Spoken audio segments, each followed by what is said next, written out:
Dans ma propre maison, j'ai été envahi par un mauvais pressentiment. J'ai fait semblant de partir en vacances et j'ai observé de loin. Puis une voisine âgée m'a pris par la main et m'a chuchoté. À minuit, tu verras et comprendras tout. Quand minuit est arrivé, je me suis évanoui devant la vérité choquante qui a tout bouleversé. La chaleur de l'après-midi collait à ma chemise alors que je poussais la porte de mon bureau. Mes doigts ont trouvé l'interrupteur et c'est là que ma main s'est figée en plein mouvement. Quelque chose n'allait pas. Rien de dramatique. Pas de meubles renversés ni de verres brisés. Mais après 40 ans passés dans cette maison, dont 30 ans en tant que juge à la cour supérieure, je connaissais chaque angle, chaque ombre, chaque détail de cette pièce. Les dossiers en carton sur mon bureau étaient décalés de 5 cm vers la gauche par rapport à l'endroit où je les avais placés. Le fauteuil était mal orienté, et le classeur, mon classeur personnel, présentait des rayures fraîches autour de la serrure. Mon cœur battait la chamade contre mes côtes. J'ai posé ma bouteille d'eau avec un soin délibéré, luttant contre l'envie de me précipiter. Au lieu de ça, j'ai contourné lentement le bureau, laissant mes yeux cataloguer chaque perturbation. Le dossier de l'acte de propriété, que je gardais toujours face à moi, était maintenant incliné sur le côté.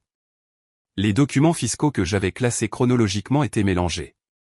Quelqu'un avait parcouru ces papiers méthodiquement, en essayant de les replacer près de leur position d'origine. Presque, mais pas parfaitement. Je me suis accroupi à côté du classeur, mes genoux protestant. La serrure portait de minuscules éraflures. Un travail d'amateur. Probablement un coupe-papier ou un couteau à beurre. J'ai ouvert le tiroir. Tout était là, mais l'ordre était incorrect. Mon testament se trouvait sous les papiers d'assurance au lieu d'être au-dessus. Les relevés financiers montraient des traces de doigts dans les marges. Peut-être que j'avais fait ça moi-même. Déplacer des choses dans un moment que j'avais oublié.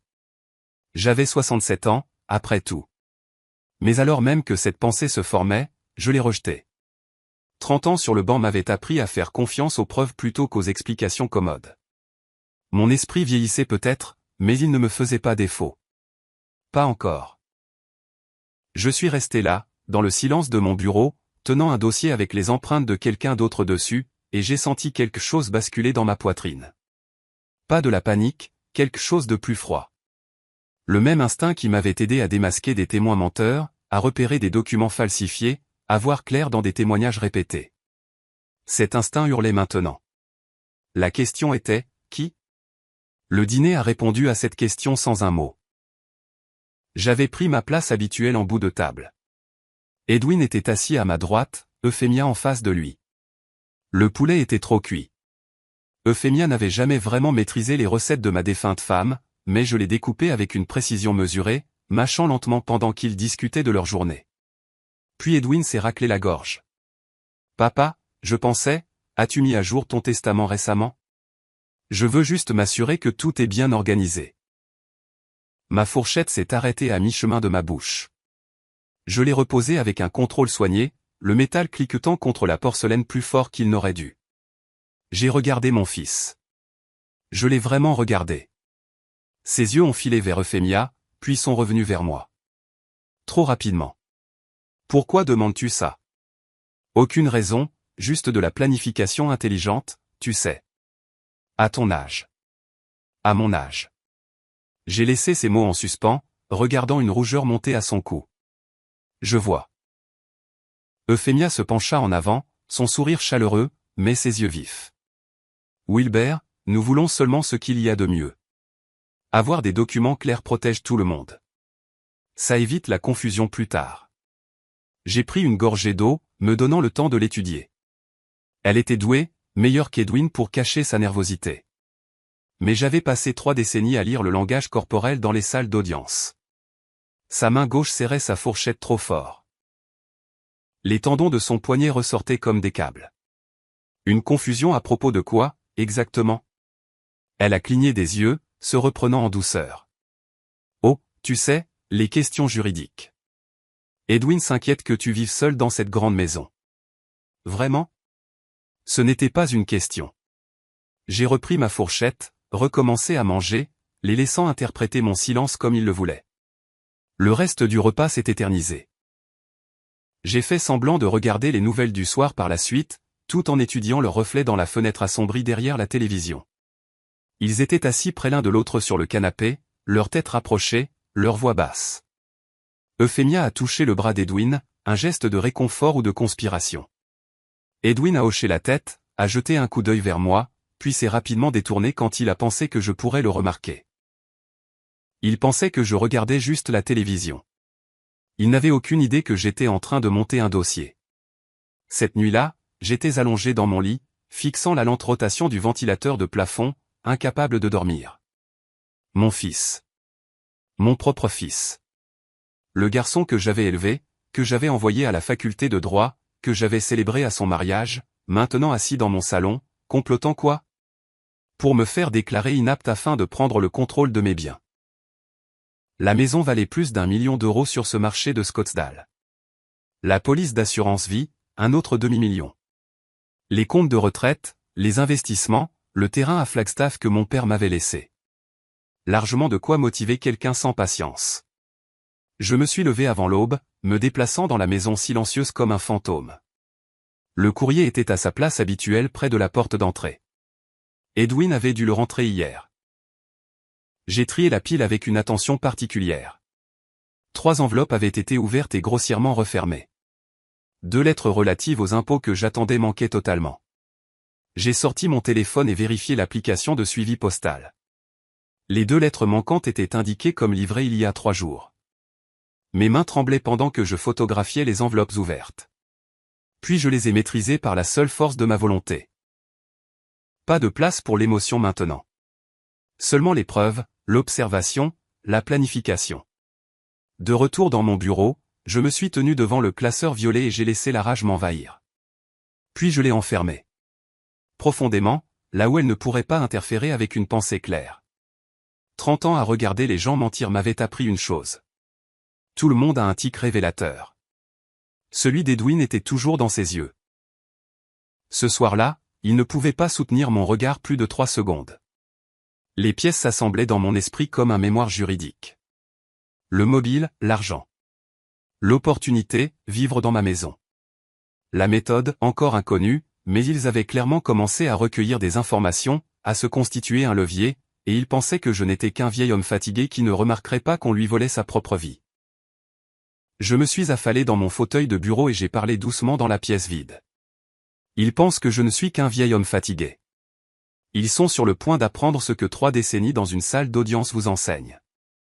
Comment lire les preuves, comment monter un dossier, et comment frapper quand ils s'y attendent le moins. Le plan a commencé à se former alors. Pas la vengeance. Pas encore. D'abord, j'avais besoin d'informations. Et pour obtenir des informations, je devais être invisible. Je devais leur faire croire qu'ils avaient gagné, que j'étais hors de leur chemin, qu'ils pouvaient agir librement.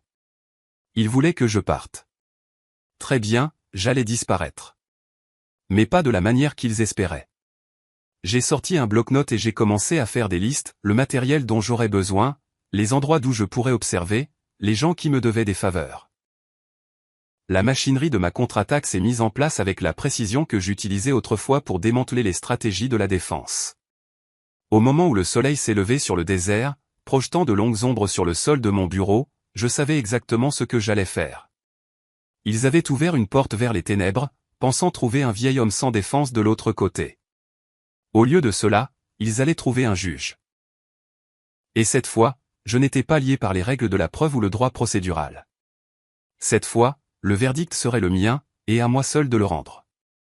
2 jours de planification, 2 jours à jouer le retraité inconscient tout en faisant des préparatifs minutieux. Maintenant, assis à la table du petit déjeuner avec Edwin et Euphemia, j'étais prêt à tendre le piège. J'ai beurré ma tartine lentement, pris une gorgée de café délibéré, puis j'ai posé la tasse avec une précision désinvolte. Je pensais à ce voyage au Grand Canyon dont nous avons toujours parlé. Je vais le faire. 2 semaines, à partir d'aujourd'hui. La fourchette d'Edwin a heurté son assiette avec un bruit sec. Aujourd'hui? C'est soudain. J'ai haussé les épaules en attrapant la confiture. Je suis à la retraite. C'est le moment ou jamais. Ta mère a toujours voulu le voir. Je me suis dit que j'allais enfin le faire pour elle. L'émotion dans cette dernière phrase était calculée. Assez vrai pour être crédible. Assez stratégique pour détourner les soupçons. Je les ai regardés digérer l'information, j'ai vu le regard qu'ils ont échangé, trop rapide, trop chargé de sens. Euphémia s'est reprise la première, se penchant en avant avec une chaleur fabriquée.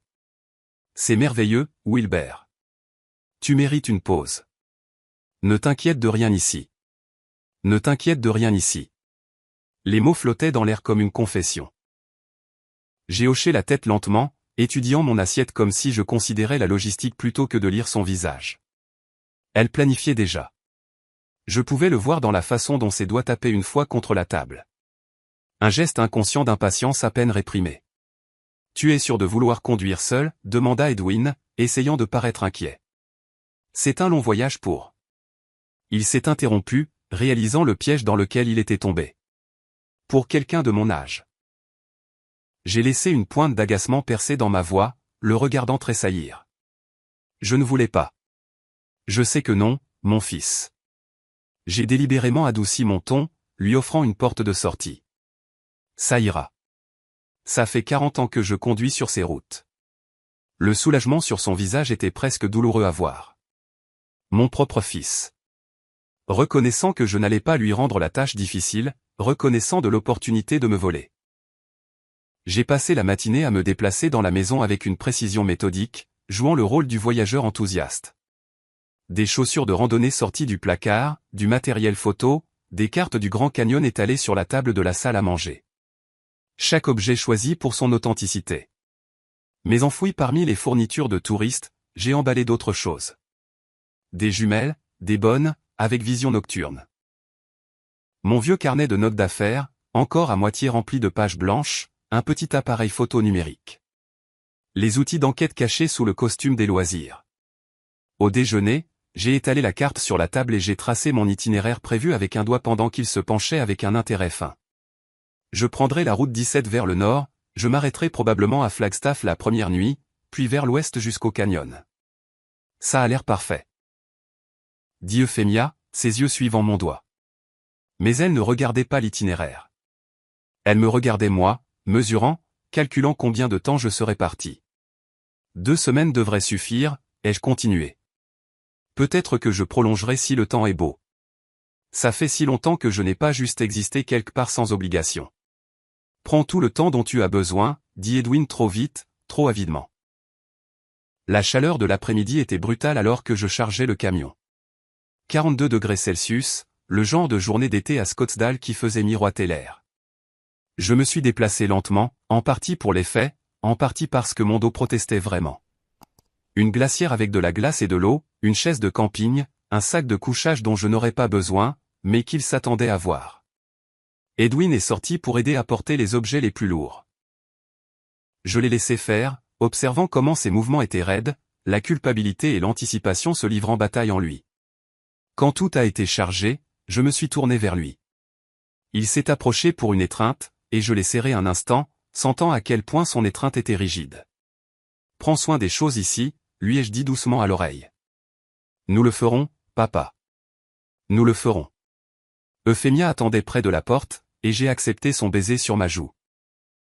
Son parfum était cher, plus récent que dans mon souvenir, plus vif, acheté avec de l'argent anticipé. La pensée était comme de l'acide dans mon esprit, mais j'ai gardé un visage neutre, voire chaleureux. Amuse-toi bien, Wilbert. Tu l'as bien mérité. Je suis monté dans le camion, j'ai démarré le moteur.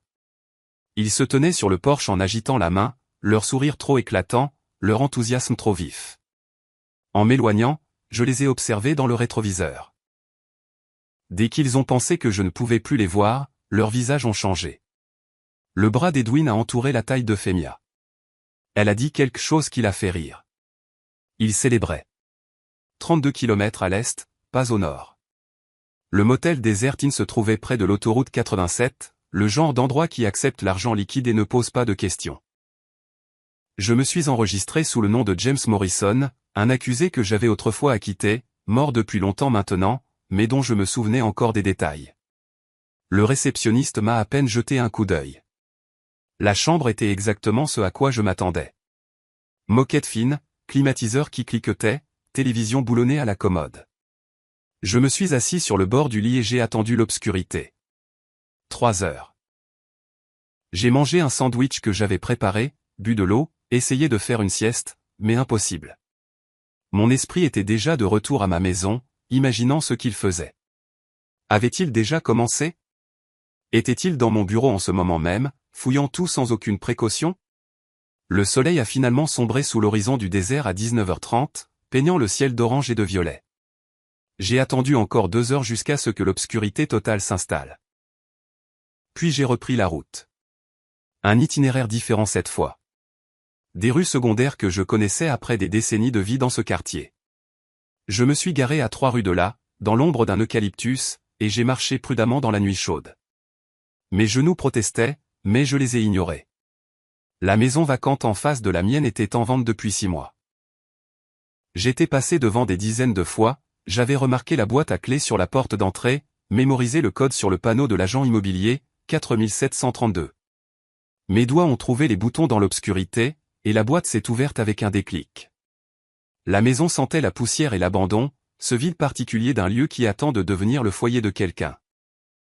Je me suis déplacé sans lumière, laissant mes yeux s'habituer, trouvant la chambre du rez-de-chaussée avec sa vue dégagée sur ma propre maison. Toutes les fenêtres là-bas brillaient de lumière, les 2 voitures dans l'allée. J'ai installé ma chaise de camping, la dépliant avec un doux murmure de tissu et de métal, j'ai sorti les jumelles, les élevé à mes yeux, et ils étaient là.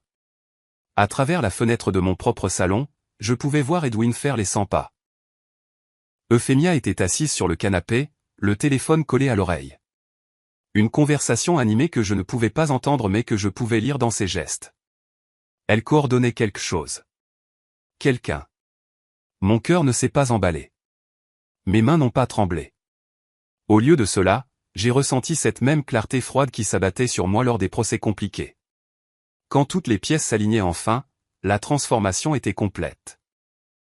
Je n'étais plus la cible, plus la victime positionnée et manipulée. J'étais le chasseur maintenant, et ils n'avaient aucune idée que je les observais. J'ai ajusté la mise au point des jumelles, m'installant pour une longue nuit. J'avais passé 30 ans à observer des criminels depuis le banc du juge, à démêler la vérité du mensonge, la justice de la manipulation. Je n'aurais jamais pensé les observer depuis une maison vide en face de la mienne. Je n'aurais jamais pensé que l'un d'eux serait mon propre fils, mais j'étais là. Et quoi qu'il prépare, quoi qu'il pense pouvoir faire en mon absence, j'allais voir chaque mouvement, entendre chaque mot, documenter chaque crime. Il voulait m'effacer de ma propre vie. Très bien. Je les laisserai écrire toute l'histoire, puis je leur montrerai ce qui arrive quand on essaie d'escroquer un juge. J'ai levé les jumelles à mes yeux, me suis concentré sur la fenêtre de mon salon, et j'ai attendu de voir qui était vraiment mon fils et ma belle-fille. 3 jours d'observation avaient laissé des traces. Des tasses de café vides s'alignaient sur le rebord de la fenêtre de la maison vacante. Des emballages de restauration rapide remplissaient un sac en plastique près de la porte. Mon dos me faisait mal à cause de la chaise de camping. Mes yeux brûlaient après des heures passées derrière les jumelles. Mais mon esprit restait vif. J'avais documenté chaque visiteur, chaque lumière allumée ou éteinte, chaque mouvement à travers ces fenêtres de l'autre côté de la rue. Mais je n'en avais pas encore assez vu. Pas encore.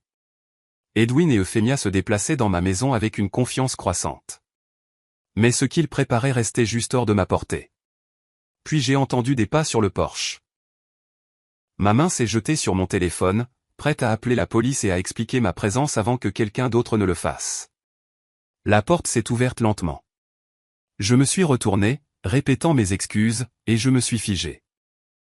Georgiana Elliott se tenait dans l'embrasure de la porte, sa frêle silhouette se découpant sur le soleil de l'après-midi. Elle portait un cardigan crème malgré la chaleur. Des chaussures confortables, ses cheveux argentés tirés en un chignon soigné.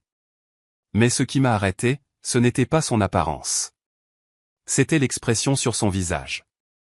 Pas de surprise, pas de confusion, juste une calme reconnaissance. Je t'ai observé les observer, Wilbert. Ma gorge s'est nouée. Madame Elliott, que faites-vous ici? Elle est entrée, fermant la porte derrière elle avec l'aisance familière de quelqu'un qui avait déjà fait ça. La même chose que toi, découvrir la vérité. Je ne vois pas ce que vous voulez dire. Le déni est venu automatiquement. Une habitude judiciaire. Ne jamais confirmer ce qu'on n'est pas obligé de confirmer. Elle s'est approchée de la fenêtre, s'est tenue à côté de ma chaise et a pointé du doigt ma maison. Cette fenêtre, au 2e étage, c'est là que j'ai vu Euphémia prendre des photos mardi. Pièce par pièce. Très minutieusement. Mes mains se sont crispées sur les jumelles. Vous surveillez ma maison. Je surveille ta maison depuis 40 ans, Wilbert. Nous sommes voisins depuis tout ce temps. Elle a sorti un petit carnet de la poche de son cardigan. L'a ouvert pour révéler une écriture soignée, des dates, des heures. Un homme est venu mardi après-midi. Costume d'affaires, mallette en cuir, et resté 40 minutes. Je me suis penché en avant malgré moi. À quoi ressemblait-il? La quarantaine, peut-être. Cheveux noirs, professionnel. Il est revenu jeudi matin. Edwin l'a fait entrer les 2 fois. Vous en êtes certaine? Ses yeux ont rencontré les miens, vifs et clairs. Je suis peut-être vieille, mais mes yeux fonctionnent bien. Je me suis levé, m'éloignant de la fenêtre, essayant de reprendre le contrôle. Cela ne vous concerne pas, ta famille est en train de te voler jusqu'au dernier sou, a-t-elle interrompu, sa voix factuelle. Ça en fait l'affaire de tout le monde. Les mots ont frappé comme un verdict que j'évitais. Vous ne savez pas ça. Vraiment?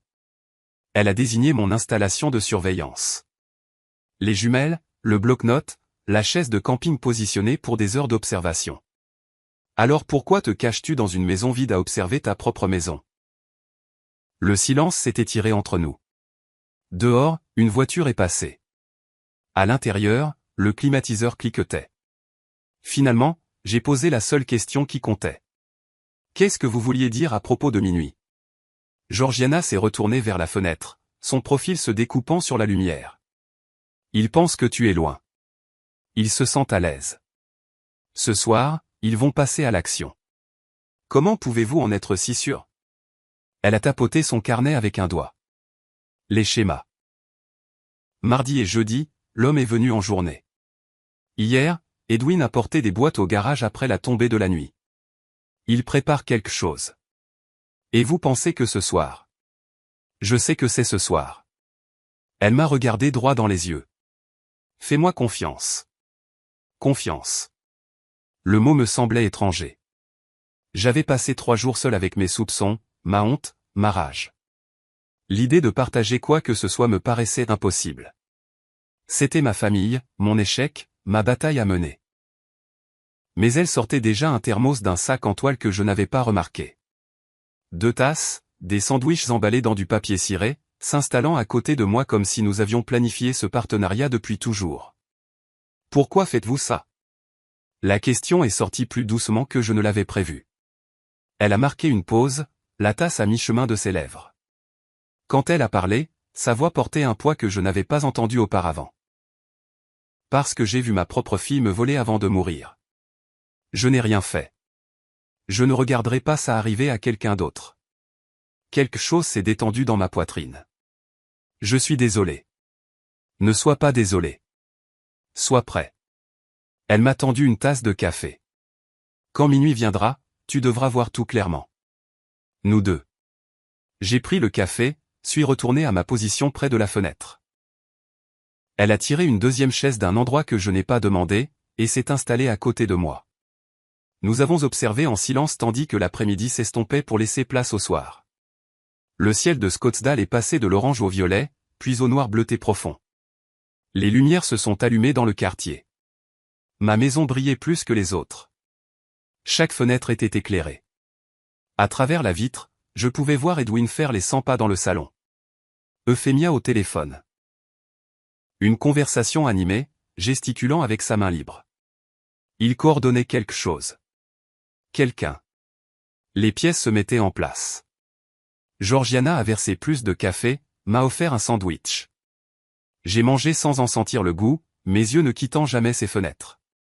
Les heures se sont écoulées. 22 heures, 23 heures. Le quartier s'est endormi. Les lumières se sont éteintes maison par maison, sauf la mienne. Edwin et Euphémia restaient éveillés, se déplaçant entre les pièces, vérifiant leur téléphone, regardant par les fenêtres, attendant. À 23h40, Georgiana m'a touché le bras. Bientôt. Mon cœur battait la chamade. 3 jours d'observation et maintenant le moment approchait. Que allais-je voir? Quelle était l'étendue de leur plan? À quel point la trahison de mon fils était-elle complète? Les questions tournaient dans mon esprit comme des vautours. Puis, à 23h47, des phares ont balayé la rue. Georgiana m'a de nouveau touché le bras. Ça y est, a-t-elle chuchoté. Une berline noire a ralenti, a tourné dans mon allée. Le moteur s'est coupé, une portière s'est ouverte. Un homme en est sorti, costume d'affaires malgré l'heure tardive, mallette en cuir à la main. Il a vérifié sa montre, a regardé autour de lui avec la conscience prudente de quelqu'un qui savait que l'heure était inhabituelle. Ma porte d'entrée s'est ouverte avant qu'il ne puisse frapper. Edwin devait l'attendre. Ils ont échangé quelques mots brefs sur le porche, les voix trop basses pour être entendues. Puis tous deux ont disparu à l'intérieur. La porte s'est refermée. À travers la fenêtre du salon, je pouvais maintenant voir 3 silhouettes. J'ai levé mes jumelles. Georgiana a levé son téléphone. Nous n'avions pas discuté de nos rôles. Nous nous y sommes simplement glissés. La documentation se faisant automatiquement entre nous. Collecte de preuves. Témoignage. Montage d'un dossier sans prononcer les mots. À travers la fenêtre de mon salon, j'ai assisté au début d'une réunion à ma propre table de salle à manger. L'homme à la mallette s'est assis. Edwin en face de lui. Euphémia est apparue du couloir, portant un dossier. Je l'ai reconnu immédiatement. Rouge, usé sur les bords. Celui de mon classeur. Mon coffre-fort violet. Mes papiers personnels. C'est lui. A chuchoté Georgiana. C'est Chavez. J'ai baissé les jumelles assez longtemps pour la regarder. Vous en êtes certaine? J'ai vérifié sa licence d'agent immobilier après sa 2e visite. Louis Chavez, commercial et résidentiel. Le nom s'est installé dans ma mémoire comme une preuve classée dans un dossier. Louis Chavez, agent immobilier, rencontrant mon fils et ma belle-fille dans ma maison à minuit avec mes documents privés étalés sur ma table de salle à manger. Bien pensé. Ai-je dit doucement. Documentez tout, a-t-elle répondu. Vous en aurez besoin. J'ai levé mon téléphone et j'ai commencé à prendre des photos. La distance rendait certains clichés flous. La vitre ajoutait des reflets, mais suffisamment d'images étaient claires, horodatées, datées. La preuve que cette réunion avait eu lieu, que ces personnes s'étaient rassemblées, que mes papiers avaient changé de main à mon insu ou sans mon consentement. 30 ans de travail judiciaire m'avaient appris une vérité fondamentale. Les preuves comptent plus que l'émotion. Ce que je ressentais en regardant cette scène, et les sentiments menaçaient de m'étouffer, devaient attendre. Pour l'instant, seule la documentation importait. La réunion s'est prolongée. Chavez a examiné les documents, les tenant à la lumière, vérifiant occasionnellement les signatures, les filigranes, l'authenticité. Le langage corporel d'Edwin criait la nervosité, les épaules voûtées, les mains agitées, incapable de soutenir le regard. Mais Euphémia était assise, confiante et immobile, observant Chavez avec la patience de quelqu'un sûr de sa position. Des papiers ont été signés, des poignées de main échangées par-dessus la table. Puis Euphémia a disparu dans la cuisine et est revenue avec une bouteille, 3 verres. Du champagne. Une petite célébration. Ils ont trinqué. Chavez a ri de quelque chose qu'Edwin a dit. Il célébrait dans ma maison avec mes papiers, planifiant ma destruction autour d'un verre. J'ai baissé mon téléphone. Mes mains tremblaient, non pas de froid, mais d'une fureur contenue par la seule force de ma volonté. La main de Georgiana a brièvement touché mon épaule. Continue de photographier, a-t-elle murmuré. L'épreuve, pas l'émotion. Elle avait raison. J'ai de nouveau levé le téléphone, capturé le toast, les sourires, la confiance sur leur visage, chaque détail qui compterait plus tard quand tout cela finirait là où je savais que ça finirait, dans une salle d'audience. À minuit 45, Chavez s'est levé, a ramassé sa mallette. Les 3 se sont dirigés vers la porte d'entrée. Georgiana et moi avons doucement poussé la fenêtre de la maison vacante pour l'ouvrir davantage. La chaude nuit de juin transportait le son mieux que je ne l'avais espéré. La rue était silencieuse, à l'exception du murmure lointain de l'autoroute. La voix de Chavez nous est parvenue clairement. Si la procuration est légitime, nous concluons la vente d'ici le 15 juillet. Les acheteurs offrent 650 000 € en espèces. Les mots ont atterri comme des coups physiques. Procuration. Conclusion. Acheteur. Ils ne se contentaient pas de planifier de voler ma maison. Ils étaient en train de la vendre. La réponse d'Edwin a aggravé les choses. Elle est légitime. Mon père l'a signée il y a des mois. Le mensonge. Le mensonge absolu et complet. Je n'avais rien signé. Rien autorisé. Donné aucune permission pour quoi que ce soit de tout cela. Je devrais vérifier auprès de la société de titres de propriété, a poursuivi Chavez. Mais nous sommes sur la bonne voie. La voix d'Euphemia, douce et confiante. Tout est en ordre. Nous avons planifié cela avec soin. Planifié avec soin. Les mots résonnaient dans mon esprit. Pendant que je vaquais à mes occupations en leur faisant confiance, ils avaient planifié avec soin, méthodiquement. Le vol de tout ce que j'avais construit. La porte s'est refermée. Le moteur de la berline a démarré. Les feux arrière ont disparu dans la rue. Le quartier est revenu au silence, mais plus rien ne serait jamais silencieux dans mon esprit. Je me tenais à la fenêtre, le téléphone à la main, les photos stockées, les preuves recueillies.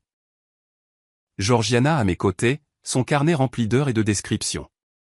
Nous avions tout vu, tout documenté. Il l'a signé il y a des mois, ai-je dit, ma voix à peine contrôlée. Je n'ai rien signé. Un faux, demanda Georgiana. Ça doit l'être. La question est de savoir si c'est un bon faux. Elle m'a regardé, son expression sérieuse. Que vas-tu faire? Je me suis détourné de la fenêtre, sentant quelque chose s'installer en moi. Le choc était parti. Le déni était parti. Seule une certitude froide demeurait.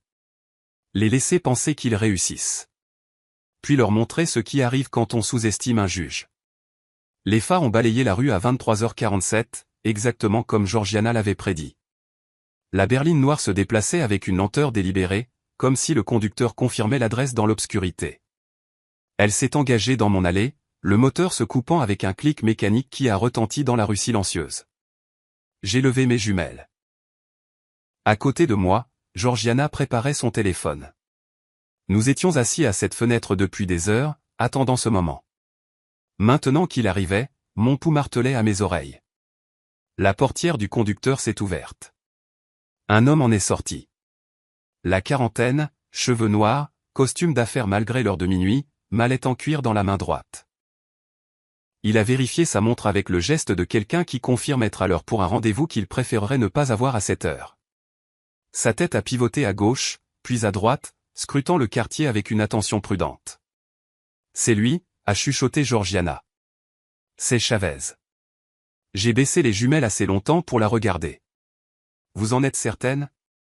J'ai vérifié sa licence d'agent immobilier après sa deuxième visite. Louis Chavez, commercial et résidentiel. Le nom s'est classé dans ma mémoire comme une référence de dossier. Louis Chavez, immobilier, réunion de minuit. Les pièces se connectaient, formant une image que je redoutais mais que j'avais besoin de voir entièrement. Bien pensé, ai-je murmuré, levant mon téléphone pour photographier la plaque d'immatriculation. Georgiana a noté le numéro dans son carnet sans que je le lui demande. Nous étions tombés dans un partenariat tacite. Moi capturant des images, elle enregistrant les détails, d'une écriture précise. Ma porte d'entrée s'est ouverte avant que Chavez n'atteigne le porche. Edwin devait l'observer de l'intérieur, attendant. Ils ont échangé des mots que je ne pouvais pas entendre de cette distance. Juste de brèves syllabes et des hochements de tête. Pas de poignée de main. C'était des affaires, pas une visite de courtoisie. Edwin s'est écarté. Chavez est entré. La porte s'est refermée derrière eux. À travers la fenêtre du salon, je pouvais maintenant voir 3 silhouettes. J'ai ajusté les jumelles, mettant la scène au point. Il se dirigeait vers ma table de salle à manger. Chavez a posé sa mallette. Edwin a tiré des chaises. Euphemia est apparue de la direction de mon bureau, et mon estomac s'est noué. Elle portait le dossier rouge. Ce dossier, ai-je dit, la voix creuse. Le rouge? C'est celui de mon coffre-fort. Georgiana s'est penchée plus près. Qu'y a-t-il dedans? Acte de propriété, testament original, documents financiers, tout ce dont ils auraient besoin pour... Tout ce dont ils auraient besoin pour tout voler. Les mots avaient un goût de cendre. J'ai levé mon téléphone et j'ai commencé à photographier. La distance mettait l'appareil à l'épreuve, à environ 55 mètres de l'autre côté de la rue, et la vitre ajoutait des reflets, mais suffisamment d'images étaient claires. Chavez assis en bout de ma table de salle à manger. Edwin à sa droite, la posture raide de tension même d'ici. Euphémia déposant des documents sur la surface avec une précision organisée. Cela se passait vraiment, dans ma maison, à ma table, avec mes papiers. Georgiana écrivait continuellement dans son carnet. Heure 23h52. Sujet, 3 visibles par la fenêtre avant. Document, plusieurs papiers étalés sur la table de la salle à manger. Activité, réunion d'affaires apparente. Son expérience d'infirmière transparaissait dans la précision clinique de ses observations. Symptômes documentés, preuves recueillies, pas de commentaires émotionnels, juste des faits. À travers les jumelles, j'ai regardé Chavez prendre les documents un par un.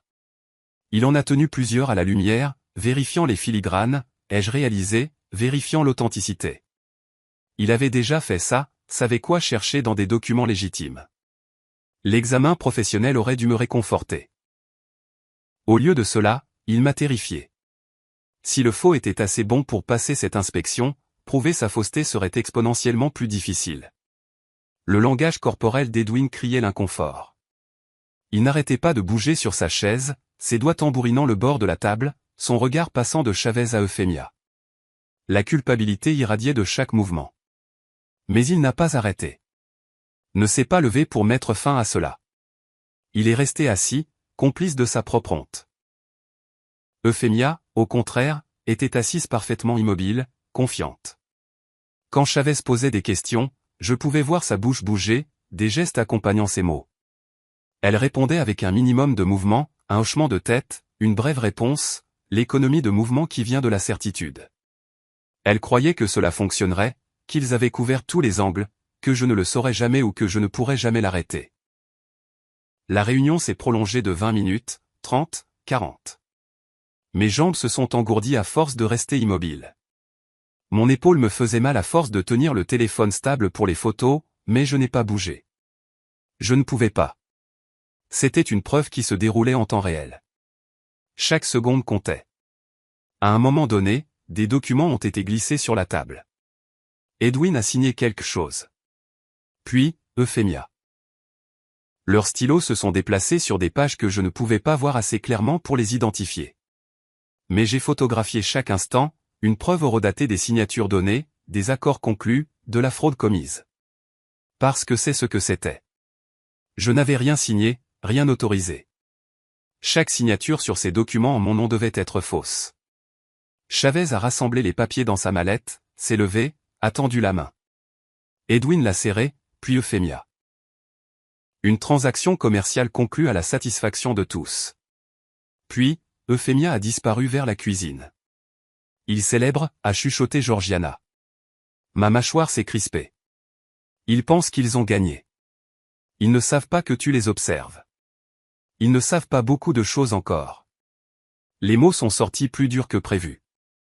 Georgiana m'a jeté un coup d'œil. Qu'est-ce que tu prévois? La justice. Euphémia est revenue avec une bouteille et 3 verres. Du champagne. J'ai reconnu la forme même à travers la fenêtre. Elle a versé avec un air théâtral. A tendu les verres à Edwin et Chavez. Ils les ont levés à l'unisson. Un toast à quoi? Au vol de ma vie. À leur intelligence. Aux 650 000 € qu'ils pensaient bientôt posséder. J'ai baissé mon téléphone. Mes mains tremblaient d'une fureur que je contrôlais à peine. Chaque instinct hurlait de traverser la rue, d'ouvrir la porte, de les confronter à leur trahison. Mes 30 ans sur le banc m'avaient appris mieux. Les réactions émotionnelles étaient rejetées. Les preuves obtenaient des condamnations. En ce moment, j'avais besoin de preuves plus que de satisfaction. Continue de photographier. La voix de Georgiana m'a atteint à travers la brume rouge. Les preuves, pas l'émotion. J'ai de nouveau levé le téléphone. J'ai capturé le toast au champagne, les sourires. Chavez riant de quelque chose qu'Edwin a dit. La conspiration confortable de gens qui se croient en sécurité. À minuit 45, Chavez a posé son verre. La réunion se terminait. Ils se sont dirigés vers la porte d'entrée, hors de ma ligne de mire à travers la fenêtre. J'ai baissé les jumelles et j'ai regardé Georgiana. Elle se déplaçait déjà, traversant vers la fenêtre avant de la maison vacante, celle qui donnait directement sur la rue. Je l'ai suivie. Elle l'a ouverte de quelques centimètres. La chaude nuit de juin est entrée. Il faisait encore 32 degrés Celsius même à cette heure, transportant l'odeur du bitume chauffé et du créosotier du désert. La porte d'entrée de ma maison s'est ouverte. Ils sont sortis sur le porche.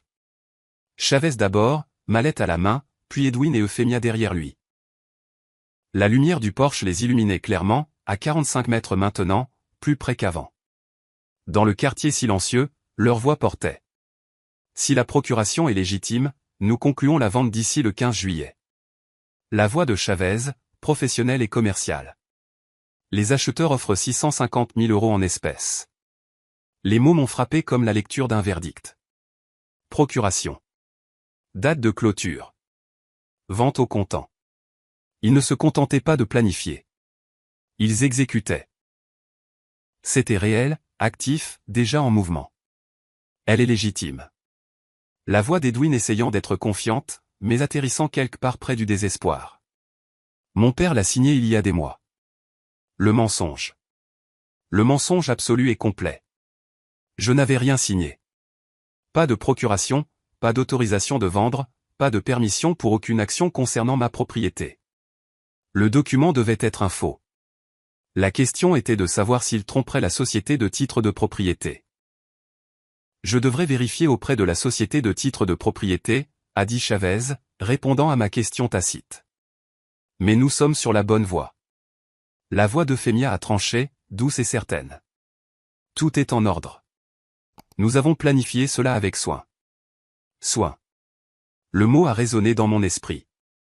Pendant que je me promenais dans mon quartier, lisais mes livres, faisais confiance à mon fils. Ils avaient planifié avec soin, méthodiquement, probablement depuis des mois. L'effraction dans mon bureau n'avait pas été le début. C'était une partie d'une opération déjà bien entamée. Des poignées de main échangées, de brefs au revoir. Chavez s'est dirigé vers sa voiture, a démarré le moteur. Les feux arrière ont brillé en rouge alors qu'il reculait dans l'allée, puis ont disparu dans la rue. Edwin et Euphemia sont restés un moment sur le porche, le regardant partir. Puis ils se sont tournés l'un vers l'autre. Edwin a dit quelque chose que je n'ai pas pu entendre. Euphemia a ri, un son qui a porté clairement dans l'air nocturne, musical et triomphant. Ils sont rentrés, la porte s'est fermée. Les lumières du salon se sont éteintes. Ils allaient se coucher. Le travail de la nuit était terminé. Demain, ils se réveilleraient un peu plus près de voler tout ce que j'avais construit. Je me tenais à la fenêtre ouverte, le téléphone à la main, des dizaines d'images stockées, des preuves horodatées. Georgiana à mes côtés, son carnet rempli d'observations précises. Nous avions la documentation, les témoins, la preuve.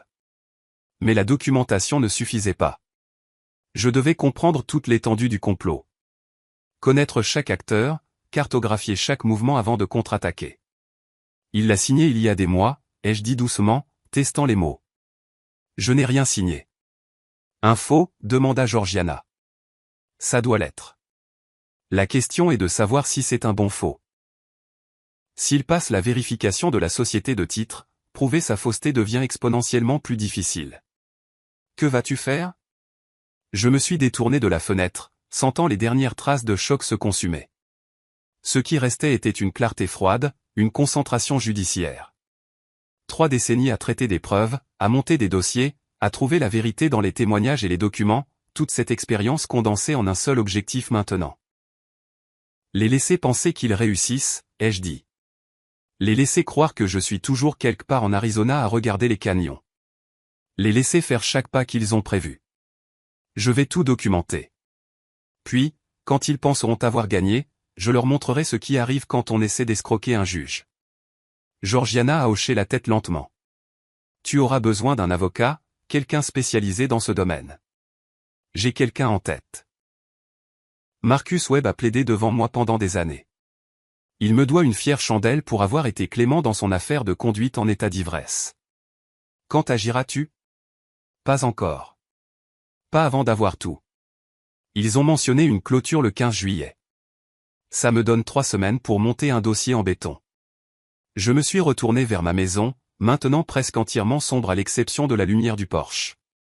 Ils vont conclure la vente. Signer tous les papiers. Accepter l'argent. Puis je vais tout leur reprendre et les envoyer en prison pour ça. Georgiana est restée silencieuse un moment. Puis, tu sais ce que ça signifie? Tu devras poursuivre ton propre fils. Les mots flottaient entre nous. J'avais évité cette vérité, la gardant aux confins de ma conscience. Mais elle avait raison. Ce chemin menait à des accusations criminelles, à la fraude, au faux et usage de faux, au vol. Si j'allais jusqu'au bout, Edwin risquerait la prison. Mon fils, le garçon que j'avais élevé, à qui j'avais appris à faire du vélo, que j'avais envoyé à la faculté de droit, aux côtés de qui je m'étais tenu à son mariage. J'ai regardé Georgiana, et quand j'ai parlé, ma voix était ferme. Il a fait son choix quand il a décidé de me voler. Je fais le mien en décidant de l'arrêter. Elle a hoché la tête une fois, acceptant cela. De quoi as-tu besoin de moi? Continue de surveiller quand je ne peux pas être là. Documente tout ce qui est inhabituel. Sois prête à témoigner si ça en arrive là. Je peux le faire. Nous nous tenions ensemble dans l'obscurité de la maison vacante. 2 personnes âgées regardant la nuit reprendre le silence. De l'autre côté de la rue, ma maison était immobile. À l'intérieur, mon fils et sa femme dormaient paisiblement, confiants dans leur plan. Ils n'avaient aucune idée que leur célébration était prématurée. Le juge était de retour en session, et l'audience allait bientôt commencer. L'aube a percé sur le désert, la lumière orange filtrant à travers les fins rideaux de la chambre de motel. J'étais assis sur le bord du lit, encore habillé de la veille, le téléphone à la main, affichant les photos de la réunion de minuit. À côté de moi, le carnet de Georgiana était ouvert sur ses observations précises, ses heures, ses descriptions. Les mots de Louis Chavez capturés dans son écriture soignée. Je n'avais pas dormi, je ne pouvais pas. Mon esprit revenait sans cesse sur ces phrases entendues. 650 000 €. 15 juillet. Procuration. La voix d'Edwin disant « Mon père l'a signé il y a des mois ». Le mensonge résonnait dans mon crâne comme un coup de marteau. Mais savoir qu'il vendait ne suffisait pas. Je devais voir les documents eux-mêmes, comprendre l'architecture de leur tromperie. Un dossier construit uniquement sur l'observation était faible. Il me fallait le pistolet fumant, la signature falsifiée, les papiers frauduleux, la preuve qui résisterait à l'examen dans n'importe quelle salle d'audience. Je me suis levé, j'ai versé du café froid de la cafetière que j'avais faite des heures auparavant, et j'ai commencé à planifier. J'ai passé 3 jours à étudier leurs habitudes depuis mon poste de surveillance de l'autre côté de la rue. Edwin partait pour son bureau en ville tous les matins à 8h30, comme une horloge. Euphemia allait faire les courses les mardis et jeudis. Au centre commercial Scottsdale Fashion Square, généralement parti au moins 2 heures d'après le retour de son SUV. Aujourd'hui, c'était jeudi 6 juillet, ma fenêtre d'opportunité. J'observais depuis ma camionnette garée 2 rues plus bas, une casquette de baseball enfoncée sur la tête. La berline argentée d'Edwin a quitté l'allée à 8h27. Routine, prévisible. 43 minutes plus tard, le SUV noir d'Euphemia a suivi, ses lunettes de soleil captant la lumière du matin alors qu'elle vérifiait son reflet dans le rétroviseur avant de partir. J'ai attendu 10 minutes de plus, assez longtemps pour être certain qu'il ne reviendrait pas pour un sac à main ou un téléphone oublié. Puis j'ai conduit jusqu'à ma propre maison, me suis garé dans l'allée comme si j'y avais ma place, parce que c'était le cas, et j'ai sorti ma clé. La serrure a tourné sans problème. Ma propre maison, ma propre porte. Pourtant, mes mains tremblaient légèrement en la poussant. À l'intérieur, le climatiseur bourdonnait. La télévision jouait doucement dans le salon, créant l'illusion d'une présence, probablement. Je me tenais dans mon propre hall d'entrée, me sentant comme un intrus, et le tort de cette sensation a durci quelque chose dans ma poitrine. La chambre d'amis, mon ancienne chambre d'amis, avait été convertie en bureau temporaire pour Edwin. Je l'avais vu y travailler par les fenêtres pendant ma surveillance. Maintenant, j'ai ouvert la porte et je suis entré. Le bureau contenait les débris habituels du travail moderne. Ordinateur portable, papier, bloc-notes tachés de café. J'ai ouvert les tiroirs systématiquement. Relevé financier, documents de travail, papier d'assurance. Puis le tiroir du bas. Et il était là. Le dossier rouge de la réunion de minuit avec Chavez. Il n'était même pas verrouillé, juste posé là, enfoui sous des enveloppes en carton. Comme s'ils étaient devenus si confiants qu'ils ne prenaient même plus la peine de le cacher correctement. L'arrogance de la chose m'a fait serrer la mâchoire. J'ai étalé le contenu sur la surface du bureau. Un document de procuration daté du 20 mai. Ma signature en bas, sauf que ce n'était pas ma signature. Proche. Très proche. Quelqu'un avait étudié mon écriture avec soin. Mais les points de pression étaient incorrects. La boucle du L dans Laurence ne correspondait pas tout à fait, et le plus révélateur, l'encre semblait plus récente que le papier. Proche, ai-je murmuré à voix haute, le photographiant sous plusieurs angles. Mais le L dans Laurence, je le boucle différemment. Et la date, l'encre, du travail bâclé. Probablement un service de faux en ligne, du genre de ceux qui font de la publicité sur les forums du dark web. Ils prétendraient que j'étais sénile si on les contestait, que j'avais signé mes oubliés. Ça ne marcherait pas. Pas contre les preuves que je rassemblais. J'ai photographié chaque page. La procuration. L'accord de vente préliminaire avec l'acheteur Richard Thompson de Californie. Date de clôture, 18 juillet. Pas le 15 que Chavez avait mentionné, ai-je noté, 3 jours plus tard. Prix d'achat confirmé. 650 000 € en espèces. Puis, alors que j'étais sur le point de tout remettre en place, des pages imprimées ont glissé d'entre deux dossiers. Une correspondance par email. Je les ai presque manquées. La première ligne m'a glacé sur place.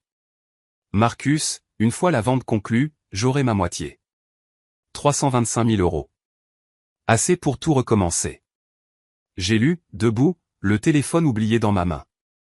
Les emails d'Euphemia à quelqu'un à Los Angeles. Des plans détaillés avec une efficacité brutale. Après la clôture, elle prendrait les enfants, quitterait Edwin, déménagerait en Californie, où ce Marcus attendait. Edwin croyait qu'ils achetaient une nouvelle maison à Scottsdale ensemble. Il n'avait aucune idée qu'elle l'abandonnait dès que l'argent serait transféré. Edwin pense que nous achetons une maison ici. Il n'a aucune idée que je pars. Mon fils était utilisé. Un outil, un moyen jetable pour une fin. La prise de conscience aurait dû m'apporter de la satisfaction. Une preuve de karma peut-être. Au lieu de cela, cela n'a fait qu'approfondir la douleur creuse dans ma poitrine. Trahison à tous les niveaux. Lui me trahissant. Elle le trahissant. Tout le monde utilisant tout le monde. Mais ça ne changeait rien. Il avait choisi ce chemin, pris ses décisions. Le fait qu'il soit aussi victime de manipulation ne l'absolvait pas de ses actions contre moi. J'ai photographié les emails, chaque page, chaque mot accablant, puis j'ai soigneusement tout remis exactement comme je l'avais trouvé. Le dossier de retour dans le tiroir, orienté dans la même direction, les emails entre les enveloppes en carton, la surface du bureau nettoyée de toute trace de ma présence. En traversant la maison une dernière fois, je me suis permis de la regarder correctement. Construite il y a 30 ans, chaque coin familier. La cuisine où j'avais appris à Edwin à cuire des œufs. Le salon où nous avions regardé des matchs de football. Le couloir où des photos étaient encore accrochées. Le sourire de ma défunte femme. La remise de diplôme d'Edwin. Des vacances en famille qui semblaient maintenant être arrivées à des personnes différentes. Des souvenirs empoisonnés par la trahison présente. Je suis parti par la porte de derrière, j'ai traversé le jardin du voisin jusqu'à l'endroit où ma camionnette attendait 2 rues plus loin et je suis retourné au motel sans regarder dans le rétroviseur. Dans la chambre de motel, j'ai tout étalé. Le téléphone connecté à l'ordinateur portable, transférant les photos. Le carnet de Georgiana recoupé avec mes nouvelles preuves. Le tableau était complet maintenant. Pas seulement des soupçons ou des réunions observées, mais de la documentation. Des preuves, du genre qui survivent aux appels et aux contre-interrogatoires. J'ai appelé Georgiana depuis la camionnette, la voix plus stable que je ne le sentais. J'ai tout. Les documents, les preuves, la preuve du faux. Tu es entré à l'intérieur. Son inquiétude était immédiate. Ma maison, mes preuves. Ils la vendent le 18 juillet. Une pause. Quel est ton prochain coup? J'arrête de réagir. Il est temps de monter un dossier d'accusation. Après avoir raccroché, je suis resté seul dans la chambre de motel avec les photos affichées sur l'écran de l'ordinateur portable. La signature falsifiée, l'accord de vente, les emails d'Euphemia planifiant sa fuite, le bureau temporaire d'Edwin qui criait quelqu'un vivant dans un espace liminal, se préparant à un avenir qu'il ne réalisait pas n'arriverait jamais. Ils avaient voulu jouer avec un juge. Très bien. L'audience était maintenant ouverte. J'ai ouvert un bloc-notes juridique et j'ai commencé à faire des listes, les étapes nécessaires, les preuves à rassembler, les professionnels du droit à contacter. Il ne s'agissait plus d'émotion. Il s'agissait de construire un dossier en béton, du genre que j'avais passé 30 ans à construire depuis le banc. Et je n'ai jamais perdu d'affaire où les preuves étaient aussi claires. Je fixais la signature falsifiée sur mon écran, la reproduction soignée mais imparfaite de mon écriture, et je sentis les dernières traces de douleur se consumer en quelque chose de plus froid, de plus pur. Ils m'avaient fait devenir le chasseur. Maintenant, ils allaient apprendre ce que cela signifiait. Demain, je commencerai à construire la forteresse juridique qui les écraserait. Ce soir-là, j'ai organisé les preuves et planifié ma stratégie avec la précision de quelqu'un qui avait fait ça pendant 3 décennies. Laissez-les penser qu'ils ont encore le temps. Laissez-les croire que la clôture se passera sans accroc. Laissez-les faire leurs valises et compter leur argent anticipé. Le piège fonctionne mieux quand la proie ne le voit que trop tard. Je fixais l'écran de mon ordinateur portable jusqu'à ce que les photos se brouillent. Preuve, faux, trahison. Les mots étaient devenus cliniques, détachés de la dévastation personnelle qu'ils représentaient. C'était mieux ainsi. L'émotion obscurcit le jugement. J'avais besoin de la clarté qui venait en traitant cela comme n'importe quelle autre affaire qui passait devant mon tribunal. Sauf que cette fois, j'étais à la fois plaignant, enquêteur et juge. Le bloc-notes juridique à côté de l'ordinateur portable s'est rempli de notes alors que je faisais des recherches sur le droit immobilier de l'Arizona, les structures de fiducie, les peines pour faux et usage de faux. Les tasses de café s'accumulaient sur la table de chevet. Dehors, le soleil du désert grimpait plus haut, mais dans la chambre du motel, je le remarquais à peine. C'était ce que j'avais fait pendant 30 ans. Construire des dossiers juridiques si étanches qu'ils étouffaient l'opposition. Le soir venu, j'avais ma stratégie. Le lendemain matin, je me suis habillé en costume complet pour la première fois depuis le début de cette affaire. Bleu marine, cravate sobre, chaussures cirées. En me regardant dans le miroir de la salle de bain, j'ai vu le juge Laurence revenir. Pas le propriétaire confus, pas le père dévasté, mais l'homme qui avait présidé des centaines de procès, qui s'était bâti une réputation sur une préparation méticuleuse et des contre-interrogatoires dévastateurs. J'ai rangé mon dossier de preuves dans une mallette et j'ai conduit jusqu'au centre de Scottsdale. Le bureau de notaire de Margaret Chen occupait une petite boutique entre une agence d'assurance et un café. Je la connaissais depuis 15 ans par le biais du système judiciaire. Elle s'occupait de la vérification de documents pour d'innombrables affaires. Professionnelle, discrète, minutieuse. Elle a levé les yeux de son bureau quand je suis entré, la reconnaissance suivie d'une inquiétude traversant son visage. « Wilbert, j'ai entendu dire que vous voyagiez. » Changement de plan. Je me suis assis en face d'elle et j'ai glissé une déclaration sous serment manuscrite sur le bureau. J'ai besoin que ceci soit notarié et déposé. Elle l'a lu lentement, ses yeux s'écarquillant légèrement. Quand elle a relevé les yeux, des questions flottaient sans être dites, mais elle n'en a posé aucune. Ceci déclare que vous n'avez jamais signé de procuration. Correct. Jamais exécuté une telle chose. Jamais autorisé quiconque à agir en mon nom concernant ma propriété. Si quelqu'un utilise des documents falsifiés. C'est exactement ce qui se passe, ai-je interrompu. Son expression est passée de l'inquiétude à quelque chose de plus dur. Une indignation professionnelle peut-être. Cela crée un dossier juridique. Vous comprenez les implications? Je compte sur les implications. Elle a tapé la version officielle, m'a fait signer sous serment, a apposé son sceau de notaire avec une précision délibérée. Le bruit sourd du tampon a résonné comme un coup de marteau. Elle a imprimé plusieurs copies, une pour moi, une pour ses archives, une pour le bureau d'enregistrement du comté. C'est sérieux, Wilbert. Je sais. Elle m'a tendu les copies certifiées, et nos regards se sont croisés. 30 ans de respect mutuel condensés en cet instant. Elle ne poserait pas de questions auxquelles je ne pouvais pas répondre.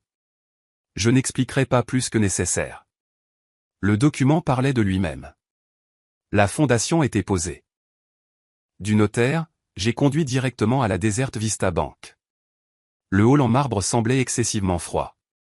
La climatisation luttant contre la chaleur de juillet. Thomas Burke, le directeur de l'agence, s'est levé de son bureau quand il m'a vu. Nous nous connaissions depuis 20 ans. Il gérait mon compte depuis qu'il était directeur adjoint fraîchement sorti de l'école de commerce. Wilbert, je pensais que vous étiez au Grand Canyon.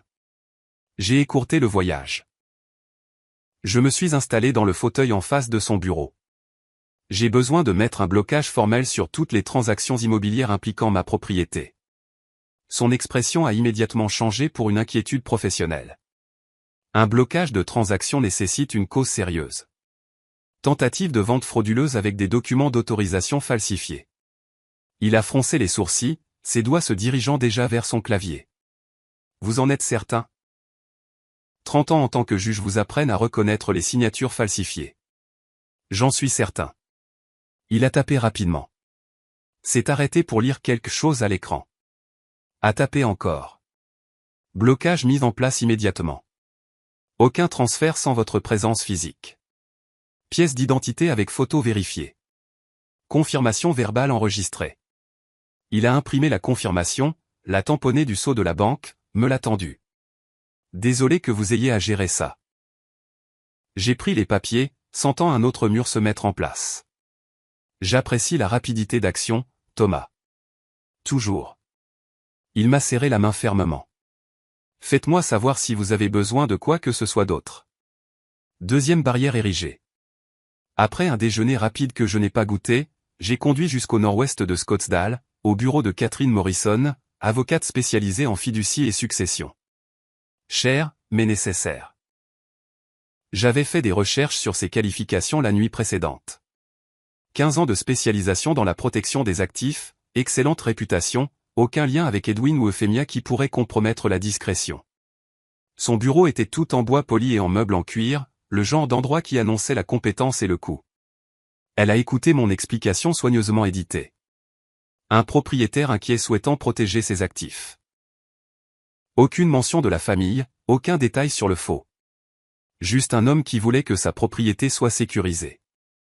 Une fiducie viagère irrévocable est votre meilleure option, a-t-elle dit après que j'ai fini. Protection des actifs, évitement de l'homologation, contrôle complet maintenu par vous en tant que fiduciaire. En combien de temps cela peut-il être établi? Je peux la rédiger aujourd'hui. La déposer auprès du comté avant la fin de la journée.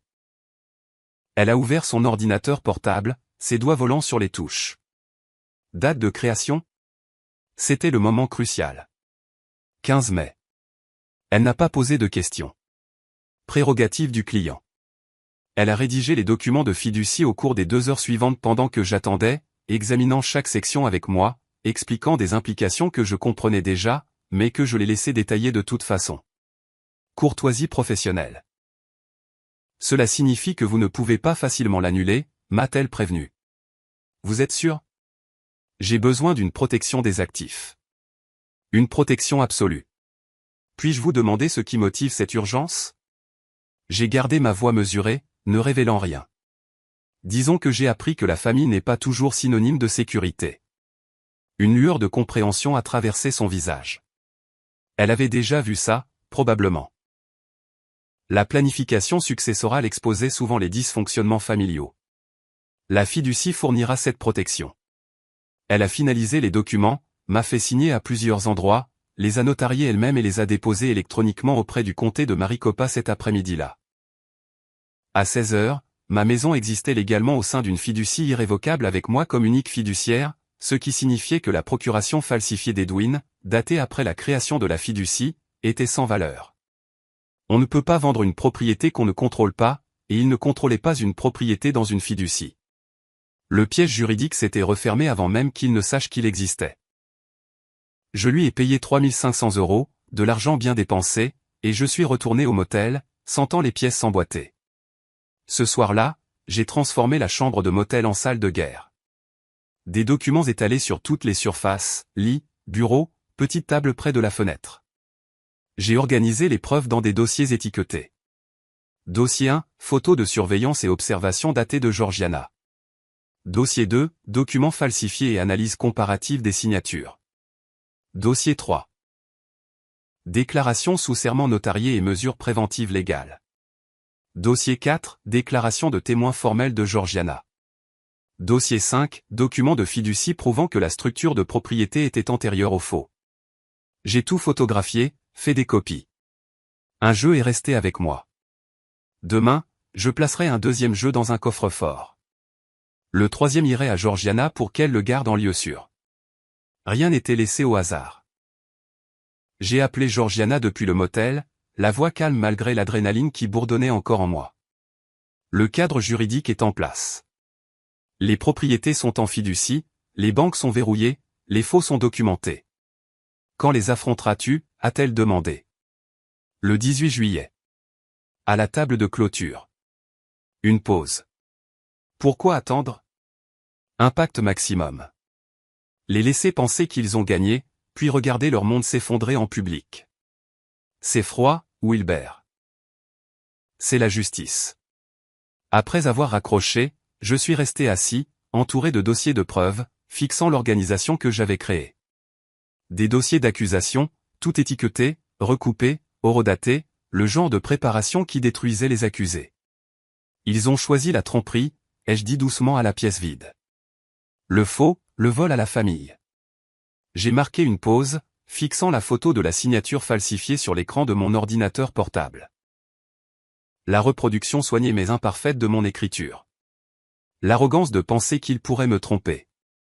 Je choisis la loi, les preuves, des conséquences auxquelles ils ne peuvent échapper.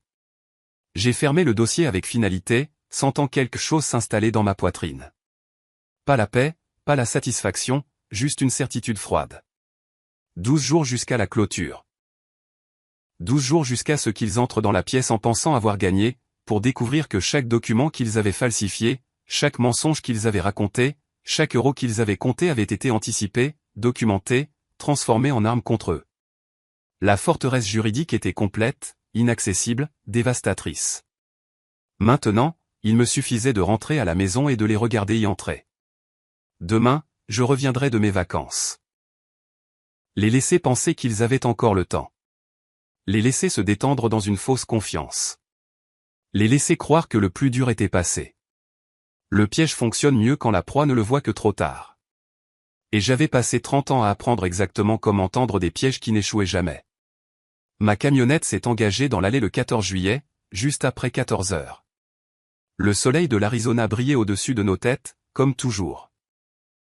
La pelouse semblait fraîchement arrosée, les bordures taillées avec précision. Ma maison était exactement comme je l'avais laissée il y a 2 semaines. Sauf que tout était différent maintenant. Je savais ce qui vivait à l'intérieur de ces murs.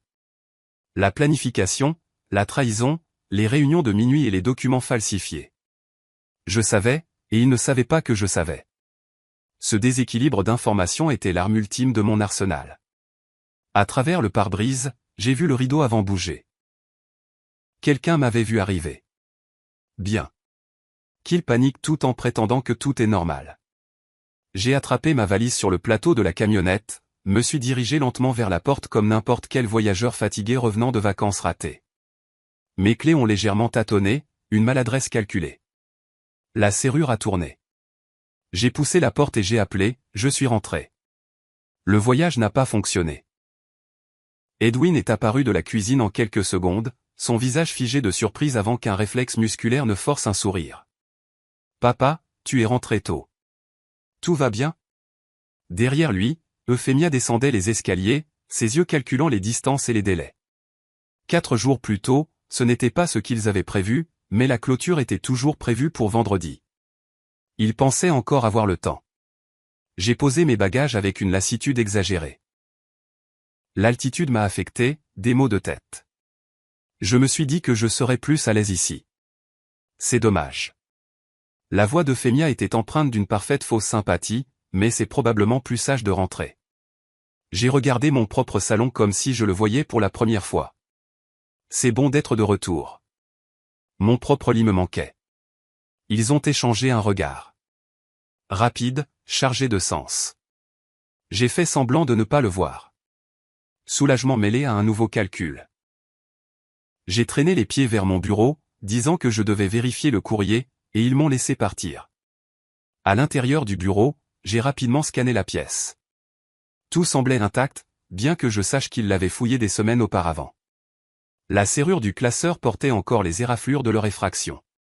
J'ai passé mon doigt sur les dégâts, mémorisant les détails pour un futur témoignage, puis je suis retourné dans le salon. Le dîner de ce soir-là est devenu une guerre psychologique. Edwin a lancé son attaque déguisée en inquiétude. « Papa, je voulais te dire, tu sembles un peu oublieux ces derniers temps. » J'ai marqué une pause en pleine bouchée, la fourchette en suspens, je l'ai reposée avec une précision soignée. Oublieux comment? Des petites choses, égarer des objets, une confusion sur les dates. Euphémia s'est penchée en avant, la voix dégoulinante de soutien. C'est naturel à ton âge. Peut-être voir un médecin, juste pour être sûr. Ma main a glissé dans ma poche, a trouvé mon téléphone, a appuyé sur enregistrer. Chaque mot serait capturé maintenant. Je suppose que j'ai été un peu dispersé. Rien d'inquiétant. Le soulagement d'Edwin était visible. Je veux juste qu'on prenne soin de toi. J'ai vu ce qu'ils construisaient. La base de leur défense lorsque le faux serait découvert. Le vieil homme ne savait pas ce qu'il signait, démence, confusion, déclin cognitif. Ils créaient leur porte de sortie, sans se rendre compte qu'ils construisaient en fait la preuve de leur conscience de culpabilité. J'ai laissé l'incertitude se voir sur mon visage. J'ai touché ma tempe comme si j'essayais de me souvenir de quelque chose. Est-ce que j'ai vraiment l'air si confus? Pas confus, corrigea Euphémia en douceur. Juste fatigué. Tu as traversé beaucoup de choses. Le lendemain, au déjeuner, elle a tendu le vrai piège. Wilbert, tu te souviens de ces papiers du mois dernier? Des documents juridiques. J'ai froncé les sourcils, semblant faire un effort de mémoire. Des papiers? Quels papiers? Des formulaires de procuration. Tu les as signés pour qu'Edwin puisse t'aider avec les finances. Ma confusion était authentique. Je n'avais jamais signé une telle chose. Mais pour eux, mon expression vide se lisait comme une perte de mémoire. Ai-je signé quelque chose? Je ne. C'est flou. Edwin a sauté sur l'occasion. C'est bon, papa. Ne stresse pas. Juste de la paperasse de routine. J'ai paru soulagé. Si vous le dites. Ma mémoire n'est plus ce qu'elle était. Le triomphe qui a traversé le visage d'Euphémia était à peine dissimulé. Edwin s'est visiblement détendu. Il croyait avoir réussi à semer un doute raisonnable sur mon état mental. Il pensait qu'il construisait une défense inattaquable. Au lieu de cela, chaque mot était enregistré, chaque fausse accusation de démence, chaque tentative de fabriquer de la confusion, la preuve qu'ils savaient que la procuration n'était pas autorisée et qu'ils essayaient de se créer une couverture après coup. Ce soir-là, après qu'ils se soient retirés dans leur aile de la maison, je me suis assis dans mon bureau avec des écouteurs, écoutant les enregistrements. La voix d'Edwin, « Papa, tu es confus ces derniers temps. » La voix d'Euphémia. Ces papiers que tu as signés le mois dernier. J'ai connecté le téléphone à mon ordinateur portable, j'ai sauvegardé les fichiers avec des horodatages, j'ai gravé des copies sur une clé USB, j'ai envoyé des versions cryptées à Catherine Morrison avec pour objet, preuve d'intention frauduleuse, 14 au 15 juillet 2025. Plus tard dans la nuit, je suis passé devant la porte de leur chambre et j'ai entendu leur voix à travers l'entrebâillement. Il ne se souvient même pas d'avoir signé. La voix d'Edwin, basse et soulagée. Parfait. S'il conteste quoi que ce soit, nous invoquerons le déclin cognitif. Tu penses qu'il va contester? Il ne le saura pas avant que ce ne soit fait. Encore 3 jours, et nous sommes tranquilles. Ensuite, nous sommes libres.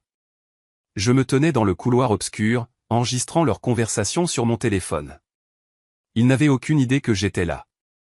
Aucune idée que chaque mot était une preuve. Aucune idée que le piège s'était déjà refermé sur eux. De retour dans mon bureau, j'ai ouvert mon ordinateur portable et j'ai tapé un message à Catherine Morrison. Ils ont mordu à l'hameçon, établissant un récit de déclin cognitif. Sa réponse est arrivée en quelques minutes. Enregistrement clair, limpide. Preuve de conscience de culpabilité. À vendredi, 14 h. Ce sera décisif. Je fixais l'écran, ne ressentant rien d'autre qu'une froide certitude. Ils n'ont aucune idée de ce qui les attend. 3 jours se sont écoulés. J'ai maintenu la performance sans faille, confus, oublieux, inoffensif. J'ai demandé à Euphemia de répéter des choses simples. J'ai marqué des pauses avant de répondre à des questions de base. Je les ai laissés voir ce qu'ils voulaient voir, un vieil homme perdant pied, incapable de se souvenir de ce qu'il avait signé, incapable de monter des recours juridiques. Chaque matin, je les regardais devenir plus confiants. Chaque soir, je passais en revue mes preuves, ajoutant leurs nouveaux mensonges au dossier grandissant. Le vendredi matin est arrivé. Je me suis habillé avec mon costume de salle d'audience, bleu marine, un nœud Windsor parfait à ma cravate, des chaussures cirées à la perfection militaire. J'ai pris ma mallette en cuir, celle que j'avais portée pendant 30 ans sur le banc. À l'intérieur, des dossiers organisés, chacun étiqueté, chacun contenant des preuves qui les détruiraient. Je suis entré dans la cuisine où ils prenaient leur café.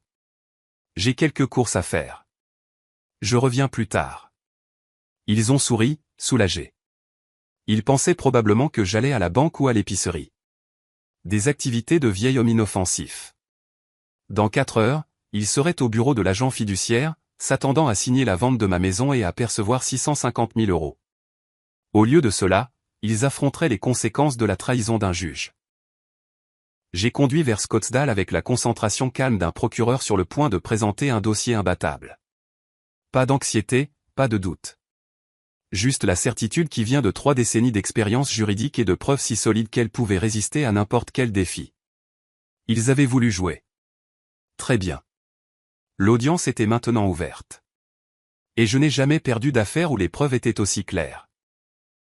Desert Sun Escrow occupait le 2e étage d'un immeuble de bureaux moderne au nord de Scottsdale. À travers les murs de verre de la salle de conférence, je pouvais les voir rassemblés autour de la table. À 13h50, Louis Chavez était assis en bout de table, organisant les documents avec une efficacité exercée. Edwin et Euphemia étaient assis sur le côté gauche, habillés professionnellement, leur énergie nerveuse à peine contenue. Richard Thompson, l'acheteur californien, occupait le côté droit, un homme distingué, cheveux argentés, costume cher. Sarah Martinez, l'agente fiduciaire, arrangeait la paperasse à l'autre bout. Tout se déroulait normalement, juste une autre clôture immobilière. J'ai vérifié ma montre. 14 heures précises. Catherine Morrison se tenait à côté de moi dans le couloir, sa propre mallette à la main. Prêt ? Je suis prêt depuis 2 semaines. J'ai ouvert la porte de la salle de conférence. Toutes les têtes se sont tournées. Les conversations se sont tues instantanément. J'ai vu le visage d'Edwin se vider de sa couleur. J'ai vu Euphemia se lever à moitié de sa chaise avant de se reprendre. Chavez avait l'air confus. Thompson avait l'air agacé. Martinez avait l'air inquiète. Je me suis dirigé vers le bout vide de la table, Morrison derrière moi. Je n'ai pas enlevé ma veste. J'ai posé ma mallette avec un déclic décisif qui a résonné dans la pièce soudainement silencieuse. Bonjour. Ma voix portait l'autorité de 3 décennies passées sur le banc. Je suis Wilbert Lawrence, le propriétaire réel de la propriété que vous tentez d'acheter. Wilbert ? Euphemia était maintenant debout. Qu'est-ce que tu fais ici ? Je l'ai ignoré, m'adressant directement à Martinez. Cette transaction ne peut pas avoir lieu. La procuration sur laquelle vous vous basez est un faux. La voix d'Edwin tremblait. Papa, ce n'est pas. Tais-toi, Edwin. J'ai ouvert ma mallette, j'ai sorti le premier dossier, onglet rouge étiqueté, déclaration sous serment, j'ai contourné la table et je l'ai placé directement devant Martinez. Je présente les preuves maintenant. Elle l'a ouvert, a commencé à lire. Je suis retourné à ma mallette. Voici ma déclaration sous serment que je n'ai jamais exécuté de procuration, jamais autorisé quiconque à effectuer des transactions impliquant ma propriété. J'ai sorti le 2e dossier, onglet bleu. Morrison a pris celui-ci, l'a tendu à Martinez. La propriété de Monsieur Lawrence a été transférée dans une fiducie viagère irrévocable le 15 mai, un mois avant la date de la prétendue procuration. La voix de Morrison était professionnelle, précise. En tant qu'unique fiduciaire, Monsieur Lawrence est la seule personne autorisée à effectuer des transactions impliquant cette propriété. Voici le dépôt auprès du comté. Martinez a examiné les documents, vérifiant les dates, examinant les tampons de dépôt. Elle a levé les yeux vers Chavez. Avez-vous vérifié le statut de la fiducie avant de procéder? Le visage de Chavez a rougi. La procuration semblait légitime. Documentation standard. La norme inclurait une recherche de titres révélant la fiducie, a interrompu Morrison. Thompson s'est levé brusquement. Vous m'aviez dit que c'était clair. Euphemia a tenté de reprendre le contrôle. C'est un malentendu. Wilbert a signé mais il est confus. Sa mémoire. J'ai sorti mon téléphone. Laissez-moi éclaircir ma mémoire. Cet enregistrement date d'il y a 2 jours. J'ai tapé 2 fois sur l'écran. La voix d'Euphemia a rempli la pièce, claire et accablante. S'il conteste quoi que ce soit, nous invoquerons le déclin cognitif. La voix d'Edwin. Encore 3 jours, et nous sommes tranquilles. Euphemia de nouveau. Ensuite, nous sommes libres. J'ai arrêté la lecture. Le silence était absolu. Est-ce que cela ressemble à quelqu'un qui croyait innocemment que j'avais signé des documents? J'ai sorti le 3e dossier, onglet noir étiqueté, preuve. Je l'ai ouvert pour que tout le monde puisse voir. Photo de surveillance, horodatage, de votre réunion de minuit avec Monsieur Chavez le 2 juillet. Le document est allé sur ma table de salle à manger. Edwin signant des papiers. Euphemia présentant mes dossiers privés de mon coffre-fort forcé.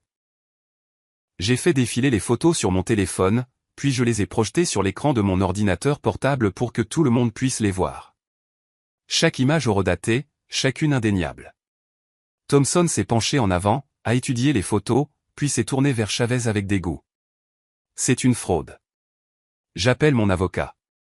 On m'a fourni des documents falsifiés. La voix de Chavez s'est élevée. Ils ont déformé la réalité.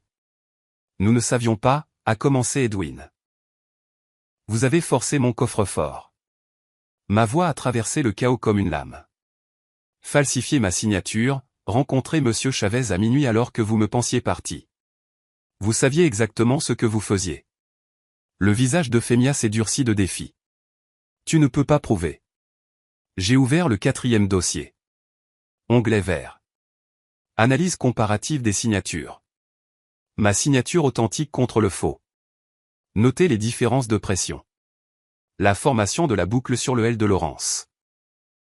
La différence d'âge de l'encre. Je l'ai posé sur la table où tout le monde pouvait le voir. Que puis-je prouver? Martinez a refermé son dossier avec finalité. Cette clôture ne peut pas avoir lieu. Je suis tenu de signaler toute fraude suspectée aux autorités. Thompson rassemblait déjà ses affaires. Chavez, vous m'aviez assuré que la documentation était vérifiée. Je vais parler à mon avocat de votre négligence. Edwin a enfin retrouvé sa voix. Papa, s'il te plaît. On peut arranger ça. Parle-nous, c'est tout. J'ai commencé à rassembler mes dossiers, les remettant dans ma mallette dans un ordre parfait. J'ai passé 30 ans à déterminer les conséquences pour les personnes qui enfreignaient la loi. Ça ne change pas parce que tu es mon fils. Je suis toujours ta famille.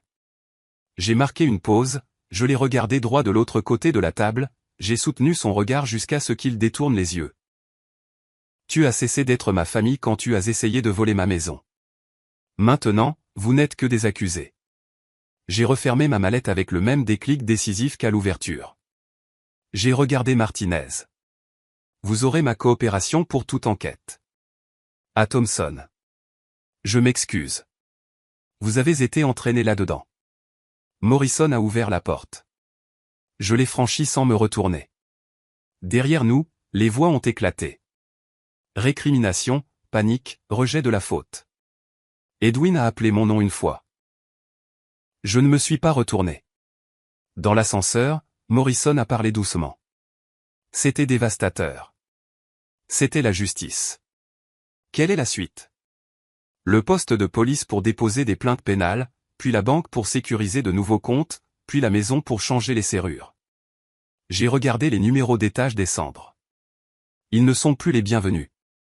Les portes de l'ascenseur se sont ouvertes sur le hall. La lumière vive du soleil de l'Arizona se déversait à travers les murs de verre. Je suis sorti, Morrison à mes côtés, me sentant plus léger que je ne l'avais été depuis des semaines. La maison était de nouveau à moi. La bataille était gagnée. Venaient maintenant les conséquences qu'ils avaient méritées. Je suis monté dans ma camionnette, j'ai posé la mallette sur le siège passager et j'ai quitté le parking. Dans mon rétroviseur, je pouvais voir l'immeuble de bureaux s'éloigner. À l'intérieur de cette salle de conférence, leur monde s'effondrait, les plans détruits, l'argent envolé, des accusations criminelles imminentes. J'avais passé 30 ans sur le banc à enseigner que les actions ont des conséquences. Que la justice, bien que parfois lente, finit toujours par atteindre sa cible. Que la trahison de la confiance, surtout la confiance familiale, entraîne les peines les plus lourdes. Aujourd'hui, Edwin et Euphemia avaient appris cette leçon de la manière la plus dure possible. J'ai conduit vers le poste de police, mes dossiers de preuves organisés et prêts. Ce n'était pas de la vengeance. C'était de la responsabilité. C'était la loi fonctionnant comme prévu, protégeant ceux qui ne pouvaient pas se protéger eux-mêmes, punissant ceux qui se croyaient assez malins pour échapper aux conséquences. Ils avaient sous-estimé un juge. C'était leur première erreur. Penser que je ne riposterais pas était leur seconde. Maintenant, ils allaient passer des années à apprendre des deux. La détective Maria Rodriguez était assise en face de moi au poste de police de Scottsdale, examinant mon dossier de preuves. Catherine Morrison attendait à mes côtés pendant que j'exposais l'affaire. Procuration falsifiée. J'ai glissé le document sur la table. L'analyse de la signature montre des incohérences. Photo de surveillance de la réunion de minuit avec Chavez. Enregistrements audio de discutant de la manière dont ils prétendraient que j'étais cognitivement diminué. J'ai joué la voix d'Euphemia. S'ils contestent quoi que ce soit, nous invoquerons le déclin cognitif. L'expression de Rodriguez s'est durcie. Monsieur Lawrence, vous accusez votre propre fils de fraude criminelle. Je signale un crime qui se trouve impliquer mon fils. Certains pères laisseraient passer ça. Certains pères n'ont pas passé 30 ans à faire respecter la loi. Je ne suis pas ce père-là. La semaine suivante, Edwin a avoué lors de l'interrogatoire, admettant sa participation en connaissance de cause. Euphemia a tout nié jusqu'à ce qu'on lui montre ses emails californiens, puis a entièrement blâmé Edwin. Ils se retournaient l'un contre l'autre. Elle a demandé le divorce ce matin, m'a informé Rodriguez. Elle prévoyait de le quitter de toute façon. Morrison a intenté des poursuites civiles simultanément. 100 000 € pour dommages et intérêts. Ils ne le paieront probablement jamais, m'a-t-elle prévenu. Le jugement les suivra pour toujours. C'est le but. L'audience d'expulsion a eu lieu le 29 juillet. La juge Sarah Chen, mon ancienne greffière, a entendu les preuves et a statué rapidement. Expulsion accordée. 10 jours pour quitter les lieux. Le 1er août, jour du déménagement. J'ai observé depuis mon bureau alors qu'ils chargeaient un camion de location. Alors qu'ils avaient presque fini, Edwin est venu seul à la porte. Papa, s'il te plaît, donne-moi une autre chance. J'ai étudié l'homme qui avait forcé mon coffre-fort. Falsifié ma signature. Tu as fait des choix calculés, Edwin. Tu as choisi cette voie. Tu es mon père. J'étais ton père. Tu as fait de moi une victime à la place. J'ai fermé la porte, les verrouillé, j'ai changé toutes les serrures. Cet après-midi-là, l'affaire pénale s'est dirigée vers la sentence. 18 mois de probation pour Edwin, 2 ans pour Euphemia. Des casiers judiciaires permanents, certaines conséquences. Le 28 août est arrivé. Je me suis habillé de mon costume de salle d'audience et j'ai conduit en ville pour voir mon fils recevoir son jugement. Le tribunal supérieur du comté de Maricopa semblait différent du côté public. Pendant 30 ans, j'étais entré par les couloirs judiciaires. Maintenant, je suis passé par les détecteurs de métaux, j'ai trouvé la salle d'audience 4B, j'ai pris place dans la galerie. Edwin et Euphemia étaient assis à des tables de défense séparées. Aucun des deux ne s'est retourné pour me reconnaître. Le juge Michael Harrison est entré. Levez-vous. Le greffier a appelé l'affaire. Edwin s'est levé le premier, la voix à peine audible. Coupable, votre honneur. Euphemia a suivi. Plus forte, mais défiante. Coupable. Harrison a lu des extraits de ma déclaration de victime à voix haute. Pendant 30 ans, j'ai fait respecter la loi depuis ce banc. Ils ont forcé mon coffre-fort, falsifié ma signature, tenté de voler ma maison pendant que je dormais sous son toit. La relation n'excuse pas le crime. Elle l'aggrave. Le silence était absolu. Ce tribunal prend la fraude familiale au sérieux, a poursuivi Harrison. Vous avez exploité la confiance, falsifié des documents, tenté de voler quelqu'un qui vous avait donné un abri. Il a consulté ses notes. Edwin Lawrence, 18 mois de probation surveillée, 200 heures de travaux d'intérêt général, 15 000 € d'amende, 50 000 € de dédommagement. Euphemia Lawrence, 2 ans de probation, 300 heures de travaux d'intérêt général, 25 000 € d'amende, 50 000 € de dédommagement, interdiction de 5 ans d'exercer dans l'immobilier. Le marteau est tombé. Je suis sorti sans me retourner. Sur les marches du palais de justice, Georgiana attendait. La justice a prévalu. Comme toujours. Parfois, elle a juste besoin d'un coup de main. Quelle est la suite? Du bénévolat, des conseils juridiques pour les personnes âgées, m'assurer que cela n'arrive pas à quelqu'un d'autre. J'ai conduit à travers les rues familières de Scottsdale, passant devant des lieux qui étaient devenus des chapitres de cette histoire. La banque, le bureau de Morrison, l'immeuble de l'agent fiduciaire où tout s'est effondré. Dans mon allée, je suis resté assis tranquillement avant de sortir. 30 ans sur le banc. Jamais je n'aurais pensé que mon propre fils se tiendrait là où se tenaient les accusés. Il avait eu tous les avantages. Éducation, soutien, intégrité modelée au quotidien. Il a choisi la cupidité à la place. J'avais choisi la justice. C'était la différence entre nous.